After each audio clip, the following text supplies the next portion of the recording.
La construcción de los interferómetros tuvo su origen en el fenómeno de interferencia de la luz, producida por diferencias de caminos ópticos. El interferómetro de Michelson permite medir una distancia en función de su longitud de onda, el cual es construido esencialmente por dos espejos, un beam splitter o divisor de haz y una pantalla, donde uno de los espejos estará fijo y el otro se desplazará con respecto al divisor de haz. En la pantalla se observará un patrón de franjas, el cual indicará el desplazamiento del espejo. El desplazamiento se registrará en el plano del divisor, es decir, solo se podrá observar la lejanía o cercanía con el divisor, excluyendo cualquier variación de altura o desplazamientos horizontales. Para la construcción del interferómetro, utilizamos un expansor de haz similar al expansor de Kepler, el cual se conforma por un ocular y un objetivo, lente con menor distancia focal y lente con mayor distancia focal respectivamente. Las distancias focales fueron para el ocular de 2 mm y para el objetivo de 32 mm. La expansión lograda se relaciona mediante la razón de sus distancias focales, es decir, la distancia focal mayor dividida en la distancia focal menor, produciendo una magnificencia de 16. Puesto que el expansor solamente aumenta el tamaño del frente de ondas, el frente de ondas se mantiene plano.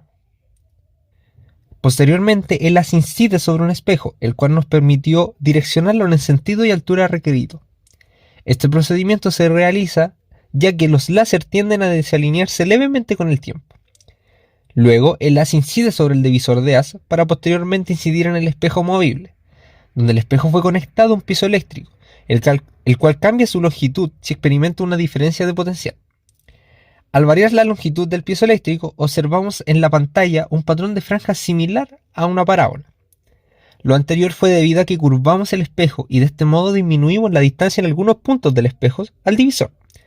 Por ende, disminuimos el camino óptico en algunos puntos del espejo, produciendo las franjas de interferencia. Como no se lograba apreciar con claridad la cantidad de franjas, posicionamos el expansor anteriormente mencionado, donde logramos apreciar el patrón de franjas y el desplazamiento del espejo en función de su fase, el cual fue en forma parabólica. También, al reemplazar la fase por la diferencia de camino óptico, es posible analizar el desplazamiento en función de la diferencia de camino óptico, el cual parte desde 0 longitudes de onda, seguida por una vez la longitud de onda, 2 veces la longitud de onda y así sucesivamente la cantidad de franjas correspondiente, donde el desalineamiento relativo del espejo llega a ser 5 veces la longitud de onda. Probamos distintas acciones que interferieran con el correcto funcionamiento del interferómetro. Una de ellas fue tocando la mesa óptica, la cual al mover levemente el espejo con respecto al divisor de haz, este registra un cambio en el patrón de franjas.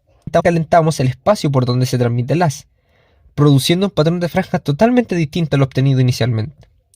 Y finalmente, giramos los tornillos de las monturas de espejo para analizar su cambio, y se logró apreciar un cambio en el patrón de franjas. El cambio principalmente fue que la franja central se movió horizontal o verticalmente, ya que los tornillos mueven el espejo en dichas direcciones. Es decir, ahora el cambio, en vez de ser curvo, fue lineal. Como conclusiones, tenemos que el interferómetro de Michelson sirve para medir desplazamientos en el eje del divisor de haz, no para medir desplazamientos horizontales o verticales. Es decir, gracias a los patrones de franjas solo podemos analizar cambios como curvar el espejo o rotarlo en su propio eje. El interferómetro es sensible a movimientos. Como la mesa óptica del laboratorio impide que las pisadas o la presencia de gente interfieran en el experimento, no se presentó ningún problema del estilo. Pero al tocar la mesa se logró apreciar la problemática. Incluso se presentó calentando el aire. Por ello, es preferente evitar el contacto y cambio de temperatura con el interferómetro.